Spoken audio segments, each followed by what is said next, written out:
नमस्कार दोस्तों, good morning. कैसे हैं आप लोग? आप सभी का स्वागत है आपके अपने channel easy maths with Nera sir पे। और मैं हूं आपका होस्ट और आपका दोस्त अभिषेक वर्मा।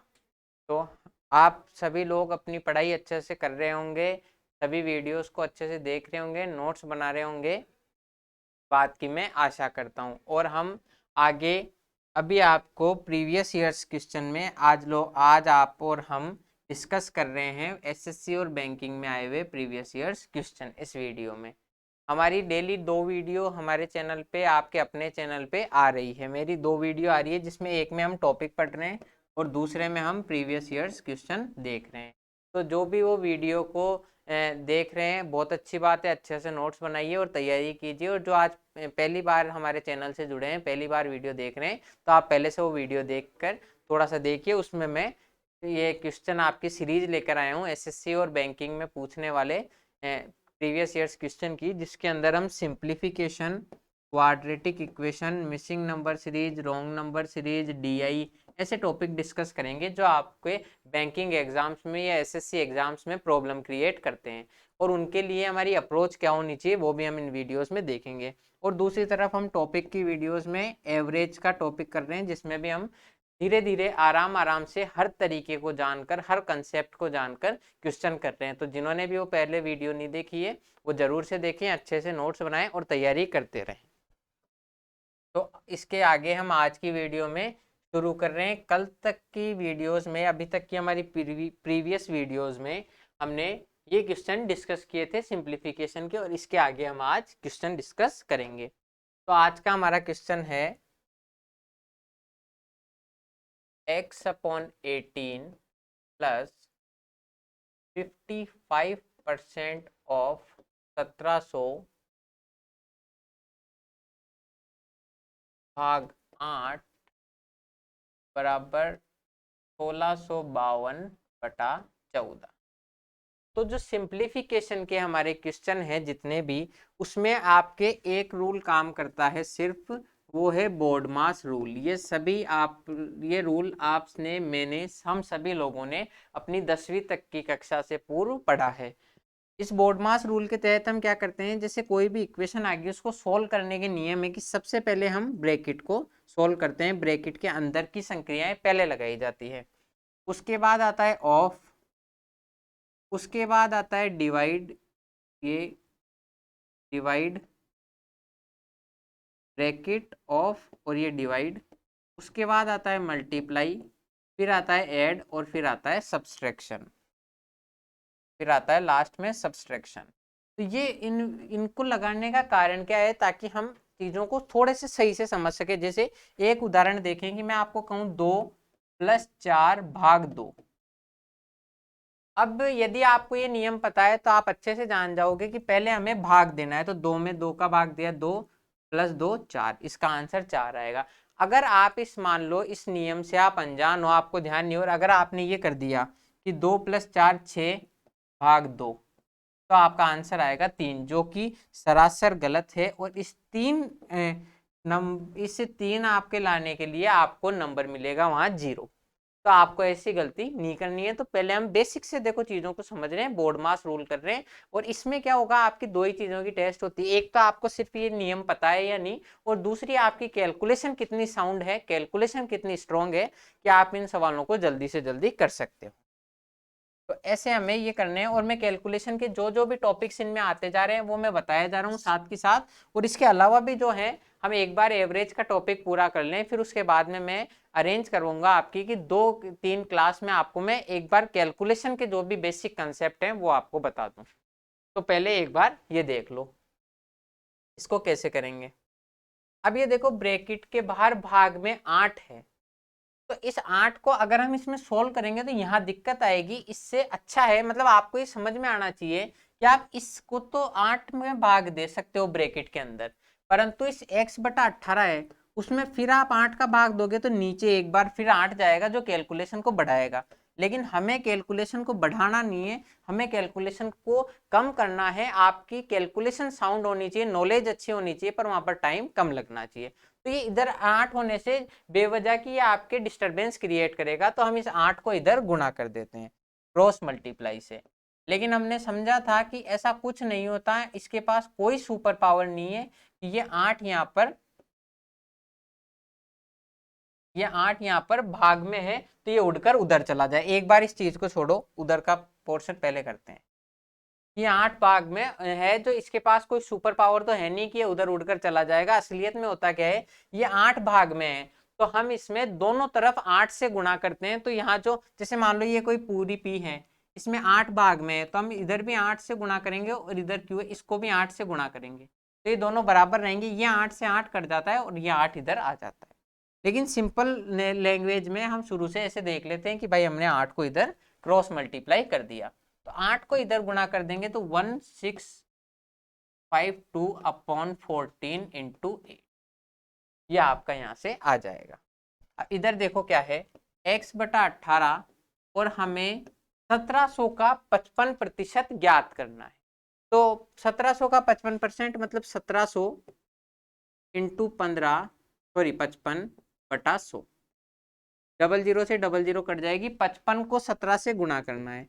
अब गुणा करने की भी हमने देखी थी, आपको इतना नहीं करना है, वहां पे माइंड में ये चीज आपको माइंड को इस प्रकार से ट्रेन करना है। आपको समझना है कि ये जो 55 है मैं इसको 5 इंटू 11 लिख सकता हूँ और इंटू 17, तो 17 5 हो जाएंगे 85 और 11 से गुणा करने का मतलब है 5 यहाँ 8 यहाँ 8 और 5 13, एक हासिल की 935। तो यह आपका 1700 का 55% 935 हो। इस तरीके से कैलकुलेशन को करनी है। अब वहां पे आपको एग्जाम में देखो इसके लिए क्या अप्रोच होनी चाहिए, इतना आप बार बार में लिखोगे तो वहां पे आपको टाइम कम मिलेगा। आपको क्या करना है कि 1700 का 55% निकालना है, मतलब 100 का 55% तो 55 ही होता है, 17 से गुणा करना है तो 55 इंटू 17 डायरेक्ट हो जाए। अब इधर से इसको हम सोल्व करते हैं। देखो इसको 14 से काटना है डायरेक्ट, क्योंकि हम अब 8वीं 10वीं क्लास में तो पढ़ते नहीं है, तो हमें थोड़ी सी कैलकुलेशन को साउंड करना पड़ेगा। 14 एकम 14 बचा आपके सामने 2, ऊपर से 5 उतारेंगे 25, 14 एकम 14 बचा 14 एकम 14 गया तो 11 और ऊपर से उठा रहा 2, तो 14 अंटे 112। तो ये 1652/14 का मान है 112।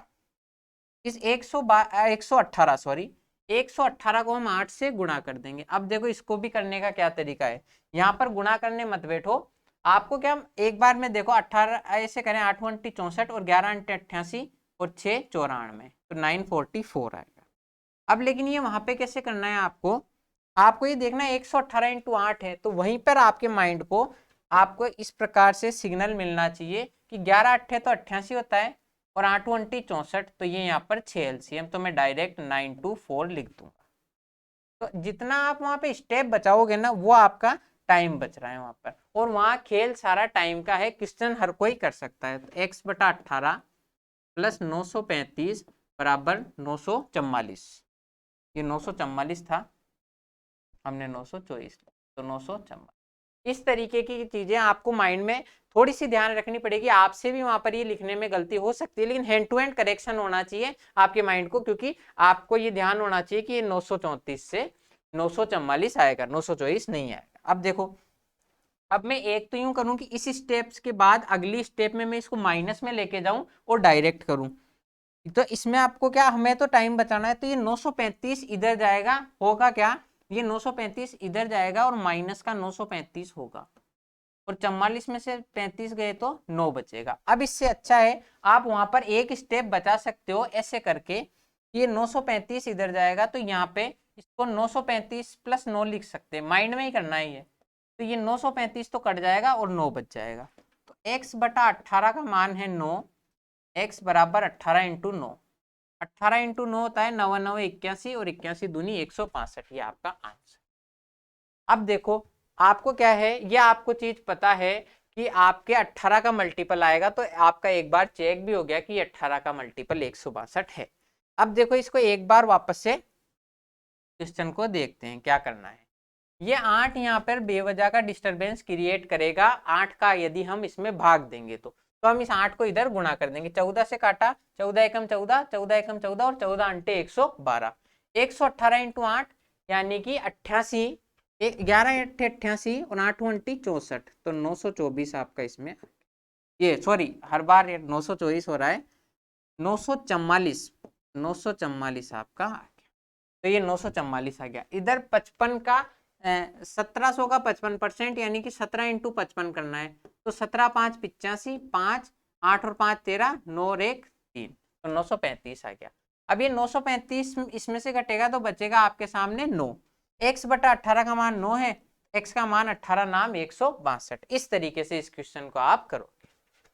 ठीक है, तो आपको क्या करना है, कैलकुलेशन को अपनी थोड़ी सी साउंड करनी है। समझाने में भले ही आपको थोड़ा टाइम लग रहा होगा मुझे, लेकिन आपको थोड़ी सी वहां और तेज करनी है। अब देखो ये क्वेश्चन बिल्कुल इजी है। जब भी आपके सामने भिन्न वाले क्वेश्चन आते हैं, भिन्न जानते हो, मिश्र भिन्न, मतलब एक तो आपके सामने ये संख्या लिखी हुई है 3, तो ये तो आपकी नॉर्मल मतलब एक वो संख्या है, समान सामान्य संख्या। और दूसरी बात ये भिन्न में संख्या है, मतलब जो भी आपकी वो होती है ना अपॉन में, 1/2, 3/4, तो 1/2, तो ये आपकी भिन्न वाली संख्या होती है। तो जब आपके ये दोनों मिक्स में आते हैं तो आपको क्या करना है, जो बिना भिन्न के है उनको अलग जोड़ लेना है, और जो भिन्न के साथ है उनको अलग जोड़ लेना है, और लास्ट में आपका आंसर आ जाएगा।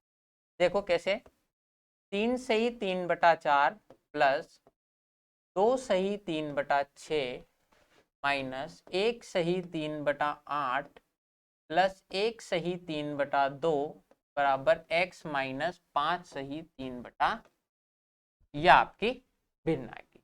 अब आपको क्या, देखो एक बार तो मैं बेसिक से समझा रहा हूँ, फिर उसके बाद में देखेंगे कि यहाँ कहाँ स्टेप हम खा सकते हैं। ये x का मान निकालना है, तो 3 सही 3/4 प्लस 2 सही 3/6 माइनस 1 सही 3/8 प्लस 1 सही 3/2 प्लस 5 सही 3/। अब आपको क्या करना है, इनको कैलकुलेशन करनी है, भिन्न वालों की अलग और सामान्य की अलग। तो हम डायरेक्ट कैसे करेंगे, देखो 3 और 2 5, 5 और 1 6, 6 और 5 11, तो आपके 11 तो हो गए पॉजिटिव के, और ये एक है नेगेटिव का, तो 11 में से एक गए तो 10। ठीक है, तो आपके यहाँ पर x के ये जो मान आएगा ये आएगा 10। अब प्लस कर देंगे बचा हुआ मान भिन्न भिन्न का जोड़ के। अब भिन्न का हमें मान जोड़ना है, तो यहाँ से देखो 3/4 है और 3/6 8 है, ये दोनों 3/8 के मल्टीपल है, तो पहले इसको मैं हटा रहा हूँ, ये आपको दिखना चाहिए वहां कि ये दोनों आपस में कट सकते हैं। तो 3/4 है, इसको 8 बनाएंगे तो 6/8 हो जाएगा, ऊपर नीचे 2 से गुणा करा तो 6/8 हो जाएगा, उसमें से 3/8 गए तो 3/8, तो ये 3/8 था आपका पॉजिटिव का, एक बच गया अलग, इसको अभी यहाँ रहने दो, बाकियों को जोड़ो। 3/6 का मतलब 1/2, और 3/2 ये हो गया 2, और बचा हुआ 1/2 और है, तो ये 1/2 और 3/2 यानी कि हो गया 4/2, तो ये 2 तो एक आपका अलग ही आ गया, प्लस ये 3/8 और 1/2, तो इस तीन इसको लिख सकते हैं 4/8, तो ये 7/8 और आ गया, बराबर 12 सही 7/8, ये आपका। देखो कैसे हुआ ये, हमने क्या किया है, आपको पहले मैंने इन सभी संख्याओं को एक साथ ले लिया, x के मान एक तरफ हो गया और दूसरा मान एक तरफ हो गया, फिर हमने क्या डायरेक्ट इनको जोड़ा है कि भिन्न वालों को एक साथ जोड़ना है और बिना भिन्न वालों को एक साथ जोड़ना है। तो देखो 3 और 2 5, 5 और 1 6, 6 और 5 11, तो 11 तो हो गया आपके पॉजिटिव, और ये एक जो गया वो बच गया नेगेटिव। ठीक है, तो यहाँ पर आ गया 10, ये आपका बिना भिन्न का मान क्लियर। अब भिन्न वाले मानों को देखो, एक बार मैं आपको यहाँ पे अलग से बता रहा हूँ क्या क्या भिन्न है। 3/4 3/6, 3/8 प्लस 3/2 प्लस 3/6। अब आपको सीधी सी बात साधारण सी पता है कि 3/6 है, तो मैं इसको 1/2 लिख सकता हूँ, 3/6 को 1/2 लिख सकता हूँ। अब 1/2 और 3/2 ये तो हो गए 2, तो ये आपका मान यहाँ पर 2 बन गया। अब देखो 3/4 में से 3/8 घटा रहे हैं, मैं 3/4 में से ही क्यों घटा रहा हूं, क्योंकि मुझे पता है कि 3/8 को जब मैं दुगना करूंगा तो आपके सामने 3/4 आएगा। ये कैसे पता होगा, जब आप नंबर्स के साथ फ्रेंडली होंगे, जब आप मैक्सिमम प्रैक्टिस करेंगे। तो ये 2 गुना है इसका, उसमें से 1 गुना गया तो बचेगा 1 गुना 3/8, और ये आधा बचा हुआ था, तो 1/2। अब इसको या तो आप एलसीएम ले लो 8, तो 3 एकम तो 3 और 2 चौक 8, तो ये 4 यहाँ जुड़ जाएगा 7/8। या आप चूंकि अब छोटी क्लास में तो पढ़ते नहीं हो, तो आपको सीधा से ये 1/2 जो है इसको आप 4/8 लिख सकते हो, और 3 और 4 7/8। तो ये आपका 7/8 आ गया। तो ये आपका हो गया 12 सही 7/8 आंसर। अब आपको क्या वहां पे सिर्फ इतनी सी बात है कि आप कितने स्टेप बचा सकते हो। अब आप इसको थोड़ा सा और शॉर्ट में कर सकते थे। जब वहां पे आपने एग्जाम में ये देखा, वहां पे उतारा, तो आपको डायरेक्ट आप इस -5/6 को इधर लाने का स्टेप खा सकते थे। सिर्फ माइंड में ही कर सकते थे कि ये इधर माइनस का है तो इधर पॉजिटिव होगा। तो 3 और 2 5, 5 और 1 6 5 11, 11 में से 1 गए 10, आप डायरेक्ट लिख दोगे। फिर उसके बाद में 3/2 और इसका 1/2, तो ये 2 1 हो गया। बस बची हुई कैलकुलेशन ये 3/4 में से 3/8 गया तो 3/8, और ये 1/2 अलग। तो ये हो गया 4/8, डायरेक्ट 7/8 लिख दो, तो 12 सही 7/8। ऐसे आप इसको सेकंडों में भी हल कर सकते। इस तरीके से मैंने आपको धीरे धीरे बताया कैसे कि इतना फास्ट होगा। आप धीरे धीरे, अभी आपका एकदम से इतना फास्ट कैलकुलेशन नहीं है तो कोई चिंता की बात नहीं है। धीरे धीरे करो, रेगुलर प्रैक्टिस करो, डेली आप सिंप्लीफिकेशन के 8-10 सवाल करो, अपने आप कैलकुलेशन तेज हो जाएगी। उसके बाद आते हैं हम क्वाड्रेटिक इक्वेशन पे। तो क्वाड्रेटिक इक्वेशन में अभी आपकी इक्वेशन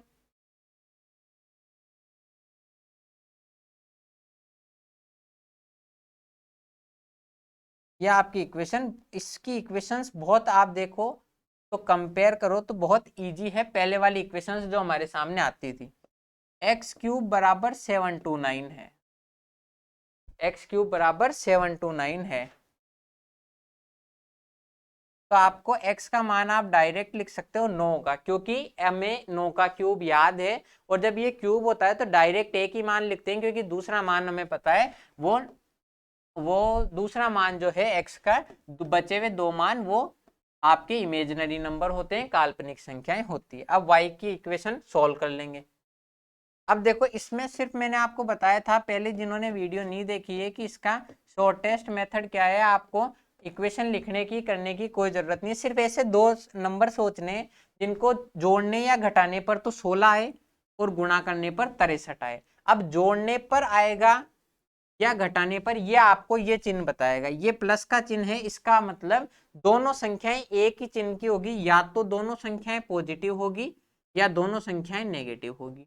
दोनों संख्याएं एक ही चिन्ह का होने का मतलब है जोड़ने पर आपका मान आएगा, तो जोड़ने पर आएगा। अब आपको क्या करना है, ये भी पॉजिटिव है, ये पॉजिटिव है, मतलब दो प्लस की संख्याओं को जोड़ने पर, दो पॉजिटिव संख्याओं को, दो पॉजिटिव नंबर्स को जोड़ने पर ही संभव है कि आपका जो आउटपुट है वो पॉजिटिव आए। तो ये दोनों मान पॉजिटिव ही होंगे। अब देखो 9 7 63 होता है, 9 और 7 16 होता है, तो आपके मान हो गए 9 और 7। बस आपको सिर्फ ये मान ज्ञात करने थे कि यहाँ पर y के गुणांक क्या होंगे जिसके लिए ये इक्वेशन आपकी सेटिस्फाई कर जाए। तो आपको पता पड़ गया 9 और 7 हैं, ये हैं y के गुणांक, ये हैं y के गुणांक। तो y का जो मान निकालेंगे वो y का मान कैसे निकालेंगे, ये 9 और 7 ऐसे कैसे लिख दो और इनके चिन्ह चेंज कर दो, प्लस है तो माइनस, माइनस है तो प्लस। और जो वाई स्क्वायर का गुणांक है इसका भाग दे दो, यहाँ वाई स्क्वायर का गुणांक 1 है तो 1 का भाग 2 या मत दो, कोई फर्क नहीं पड़ेगा, यही आपका आंसर। तो y बराबर -9 और -7। अब जिन्होंने प्रीवियस वीडियो देखी है मैंने आपको बताया ये कैसे आता है। जो लोग नए जुड़े हैं उनके लिए मैं एक बार इस इक्वेशन को बेसिक से सोल्व करके भी बता देता हूं कि कैसे आपका मान आएगा। जैसे हमें पता पड़ गया 9 और 7 वो हैं गुणांक जिसके लिए जोड़ने पर 16 आएगा और गुणा करने पर 63 आएगा। तो इस 16 को 9y + 7y के रूप में तोड़कर लिखा जा सकता है। y कॉमन आ गया तो y + 9, यहाँ से 7 कॉमन आ गया तो y + 9 बराबर y + 9 इन दोनों में से कॉमन आ गया, y + 9 × y + 7 बराबर 0। अब इन दोनों का गुणनफल 0 होने का मतलब यह है कि या तो y + 9 का मान 0 होगा अथवा y + 7 का मान 0 होगा। तो y + 9 बराबर 0 है तो y का मान हो गया माइनस का, और y + 7 बराबर 0 है तो y का मान हो गया -7। तो 9 और 7 हमारे माइनस के आंसर। अब हमें इस चीज की तुलना करनी है। अब आप देखो y बराबर -9 के लिए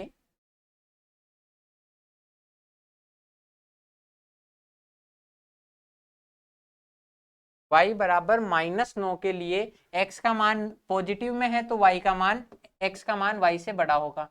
y बराबर -9, कभी भी देख लो पॉजिटिव संख्या नेगेटिव संख्या से बड़ी होगी, और -7 से भी x पॉजिटिव है तो x का मान y से बड़ा ही होगा।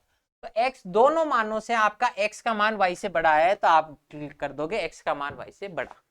आपने क्या किया, x³ बराबर 7×9 था, x का मान आ गया डायरेक्ट 9। इसमें देखा दो होंगे 9 और 7 गुणांक, तो आपने -9 और -7 कर दिया। दोनों संख्याएं नेगेटिव है और ये पॉजिटिव है, तो आप डायरेक्टली लिख सकते हो कि पॉजिटिव मान नेगेटिव मान से बड़ा होता है। अब अगला देखो,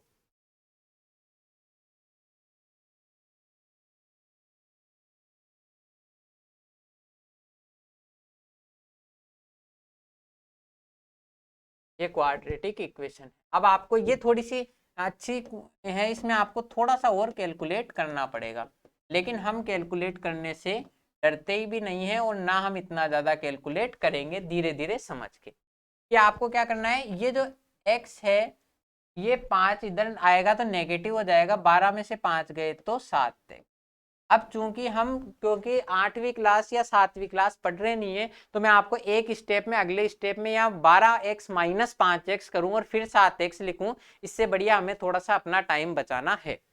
तो ये हो गया 7x और 36 में से 24 गया तो 12 बराबर x² प्लस 7x प्लस 12 बराबर 0 आ गया। अब हमें x के ऐसे दो मान चाहिए जिसको जोड़ने या घटाने पर आएगा, तो ये पॉजिटिव है, इसका मतलब दोनों मान एक चिन्ह के होंगे तो जोड़ने पर आएगा, और ये भी प्लस का है तो मतलब दोनों मान पॉजिटिव होंगे। तो 4 और 3 ऐसे हैं जिनको गुणा करने पर 12 आता है एवं जोड़ने पर 7 आता है। तो ये हो गए x के गुणांक। x के गुणांक मान कैसे ज्ञात करेंगे, ये 4 और 3 के चिन्ह चेंज कर दो, और x² का गुणांक क्या है, एक का भाग दोगे कोई फर्क पड़ेगा क्या, नहीं। तो x का मान आ गया आपके सामने -4 और -3। अब y² देखते हैं, y² plus 14y plus 49 is equals to -23, sorry -3y - 23। अब इससे अगली इक्वेशन में क्या करेंगे, ये देखो ये 23 है,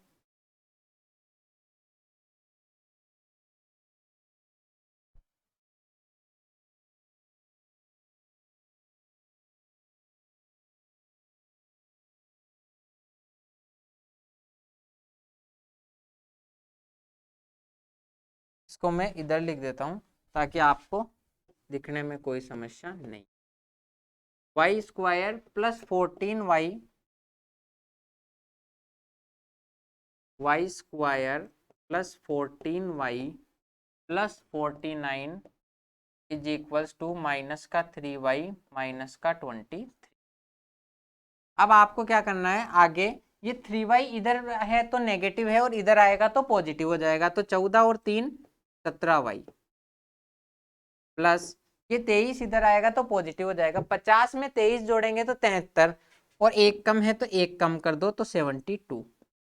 तो ये आपकी जो समीकरण आई वो समीकरण आपकी ये है y² प्लस 17y बराबर प्लस 72 बराबर 0। तो अब y के हमें गुणांक यहाँ से पता करने, y के गुणांक पता करने हैं। अब देखो ऐसे दो मान जिनको जोड़ने या घटाने पर, अब चूंकि ये प्लस है तो जोड़ने पर, और दोनों का ये प्लस है तो दोनों मान पॉजिटिव होंगे, तो 9 × 72 होता है, और 9 ये आप देखो, ये मैंने आपको इसलिए बताया कि जोड़ने या घटाने पर आना चाहिए, प्लस माइनस मत मान लेना इसको। तो y²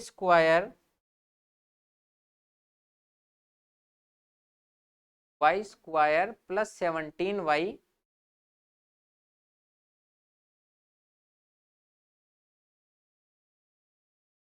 एक बार रुको, ये इक्वेशन वापस से लिख देता हूं ताकि आपको कोई भी समस्या कोई परेशानी नहीं। y² प्लस 17y प्लस 72 बराबर 0। तो ये मान पॉजिटिव है तो दोनों मान पॉजिटिव होंगे, और ये मान भी पॉजिटिव है तो दोनों ही मान आपके पॉजिटिव साइन में होंगे।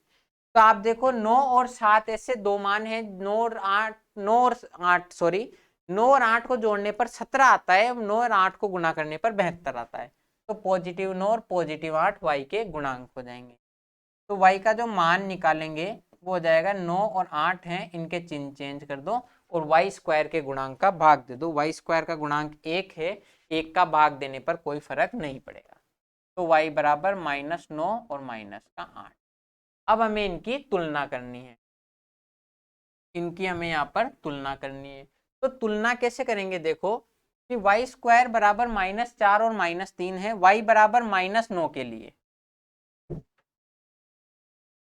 y बराबर -9 के लिए, क्योंकि माइनस में संख्या जितनी बड़ी होती है असलियत में वो उतनी संख्या छोटी होती है।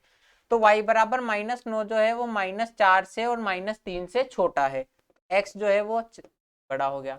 और y बराबर -8 भी -4 और -3 से छोटा है, तो x is greater than y। दोनों से x is greater than y आ रहा है, तो आपका आंसर y हो जाएगा। मतलब -9, -4 और -3 दोनों से ही छोटा है, और -8 भी -4 और -3 दोनों से ही छोटा है, तो x is greater than y हो जाएगा। यह आपका आंसर सही हो। ठीक है, अब अगला क्वेश्चन देख।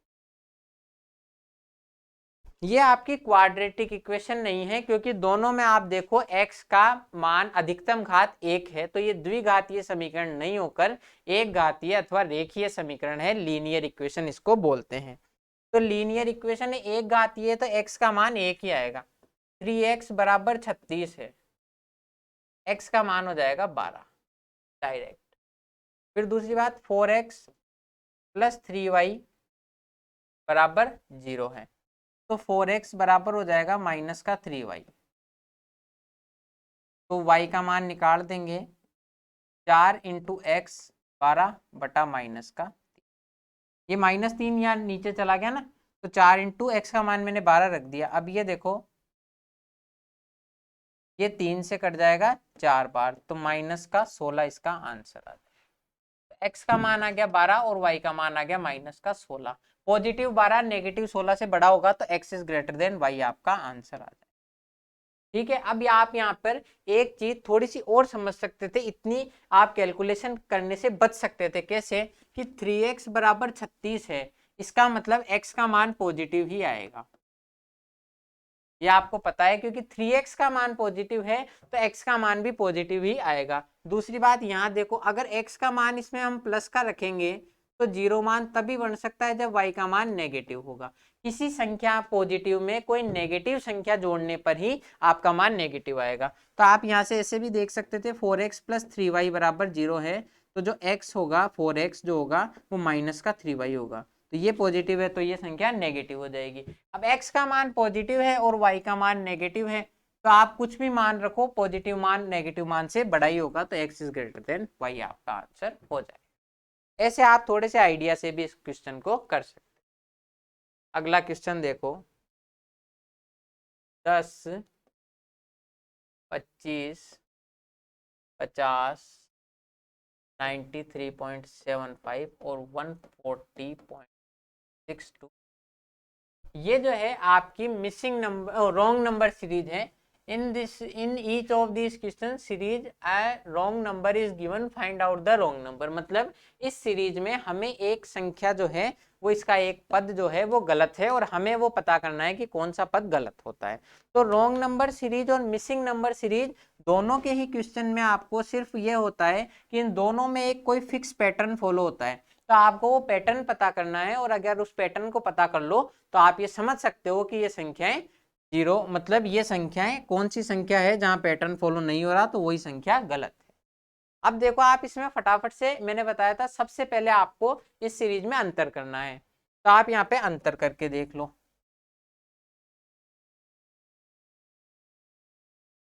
10 और 25 के मध्य अंतर है 15, 25 और 50 के मध्य अंतर है 25। अब यहाँ पर देखो, आप यहाँ पर अंतर करने की जरूरत भी नहीं थी, थोड़ा सा समझ सकते हो कि यहाँ पर अंतर जो है वो पॉइंट में जाएगा, 2 अक्षर पॉइंट में जाएगा, 2 अक्षर पॉइंट में, 2 संख्या पॉइंट में 2 अंक 43.75, और यहाँ पर जो है ये 3 अंक पॉइंट में है। मतलब आप ये समझ सकते हो कि आप किसी भी संख्या है जिसमें पॉइंट नहीं है, तो उसको आप किसी संख्या से या तो गुणा करोगे जिसमें बटा है या पॉइंट है, या मान लो 5/2 है या 2.5 है, या फिर किसी संख्या का भाग दोगे, तो ही वो संख्या आगे पॉजिटिव पॉइंट में कन्वर्ट हो सकती है। मतलब मैं आपको एक सिंपल सा लॉजिक बताऊं कि आपके सामने कोई पूर्ण संख्या आपने सोची, जैसे मान लो 9 है, अब अगली संख्या आपकी पॉइंट में है, तो इसका केवल एक तरीका है कि या तो आप किसी ऐसी संख्या से गुणा करो जिसमें पॉइंट है, या फिर आप किसी संख्या का भाग दो।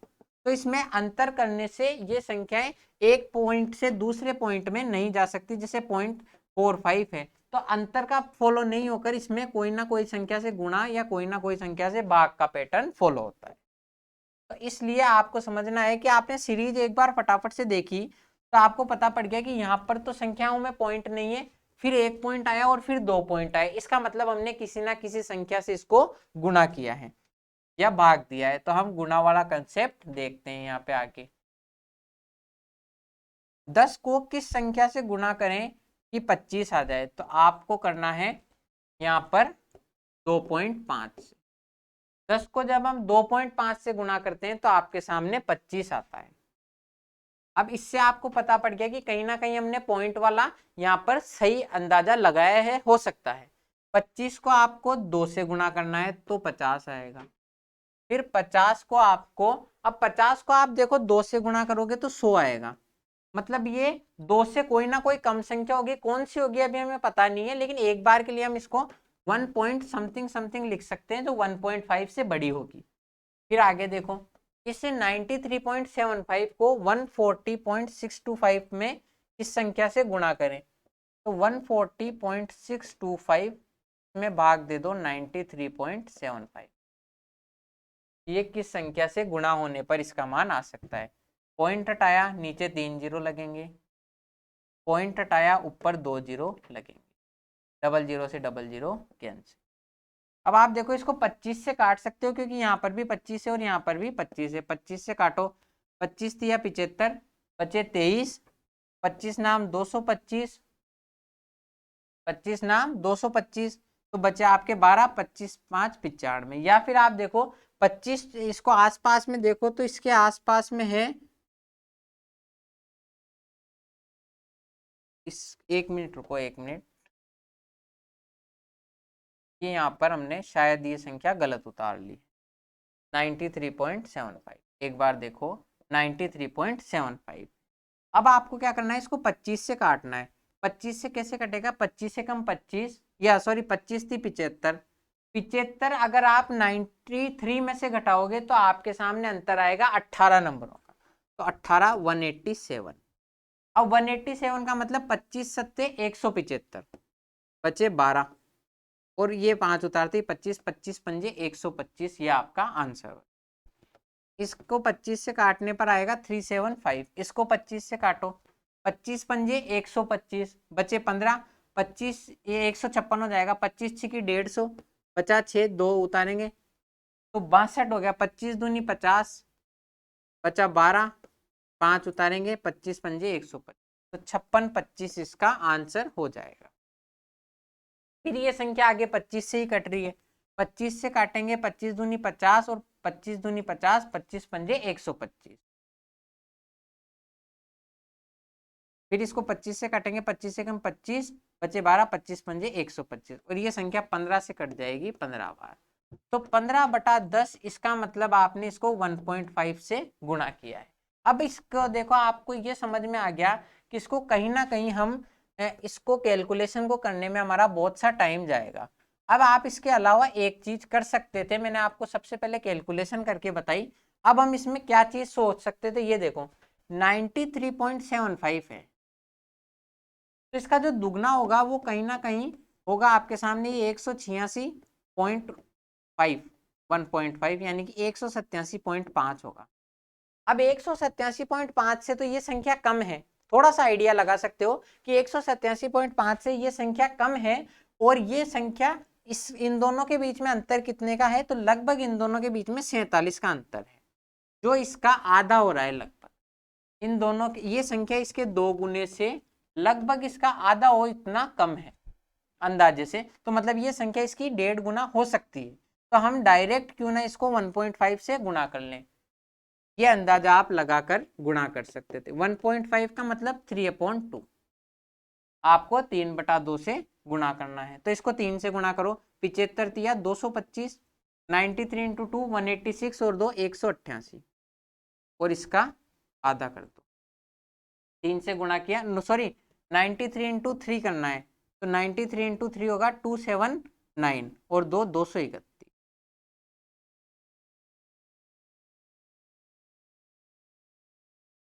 75 दिया 225 हासिल लगी 2, 93 इंटू 3 होगा 279, 279 और 2 281/2।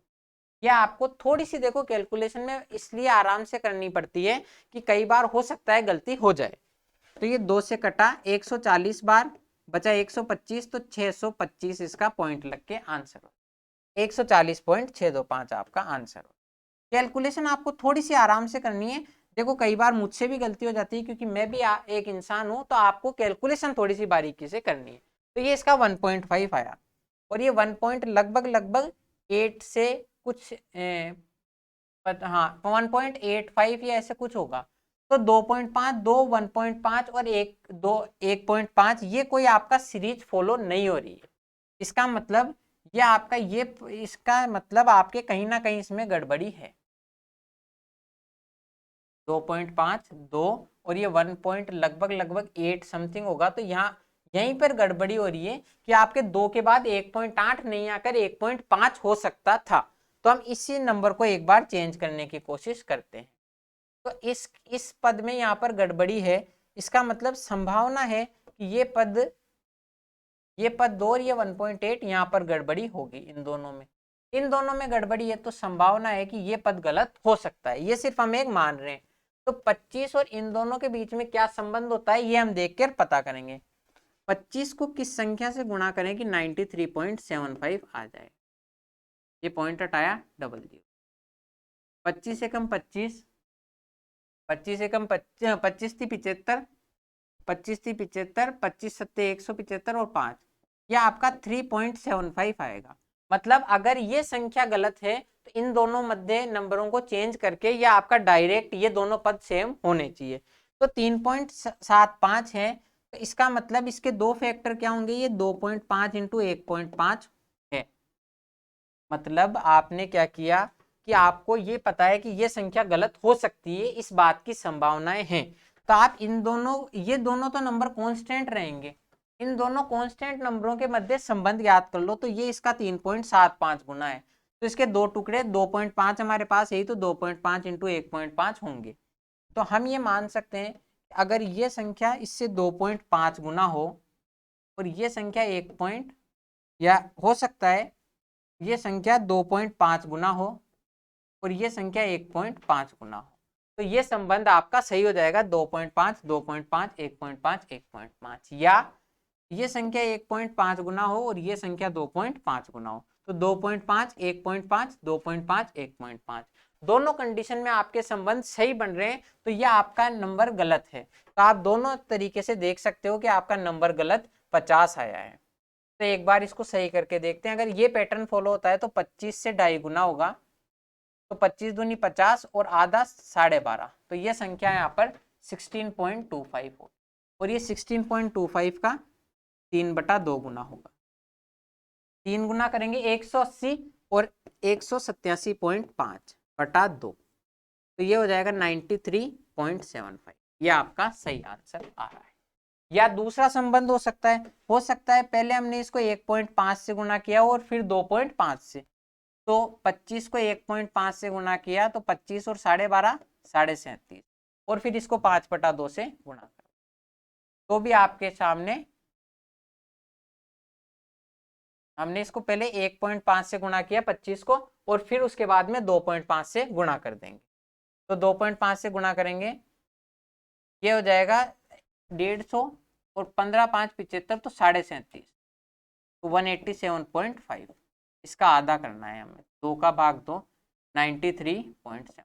इससे भी ये आपका मान सही आ रहा है। इसका मतलब आपकी जो संख्या गलत है वो 50 गलत है, और इसको दो तरीके से सही किया जा सकता है। एक बार इस क्वेश्चन को मैं आपको वापस समझा देता हूं, फिर हम इस आज की वीडियो को यहीं खत्म करेंगे। देखो इस क्वेश्चन में क्या है, आपके सामने अंतर जो आया है, यहाँ पर 2, ये 2.5 गुना है, फिर 2 गुना है, 1.8 गुना है और 1.5 गुना है। तो 2 के बाद में 1.8 समथिंग गुना होगा, तो ये आपका कहीं ना कहीं अंतर गलत दिख रहा है, तो संभावना है कि ये पद गलत हो सकता है। हमने इस पद की गलत की जांच करने के लिए इन दोनों के मध्य संबंध निकाला। तो 25 को जब हम 3.75 से गुणा करते हैं तो आपका 93.75 आंसर आता है। तो इसका मतलब इसके दो मान है कि 1.5 और 2.5 से ये जब आपस में गुणा होंगे तो आएंगे। तो हो सकता है इसमें पैटर्न 2.5, 2.5, 1.5 और 1.5 का फॉलो हुआ हो, या 2.5, 1.5 और 2.5, 1.5 का पैटर्न फॉलो हुआ हो। दोनों ही नंबरों में आपका यह आपका गलत आता है और बाकी मान सही हो जाते हैं। दोनों में हमने चेक करके देखा है, तो आपका रॉन्ग नंबर 50 होता है। तो इस तरीके से आप इस क्वेश्चन को हल कर सकते हो। एक बार हम नेक्स्ट वीडियो में भी और इसके आगे क्वेश्चन है रॉन्ग नंबर सीरीज का, वो भी देखेंगे। तो तब तक के लिए आज की वीडियो में इतना ही। अगर आपको कंसेप्ट अच्छे लग रहे हैं तो लाइक कीजिए और सब्सक्राइब कीजिए। Thank you.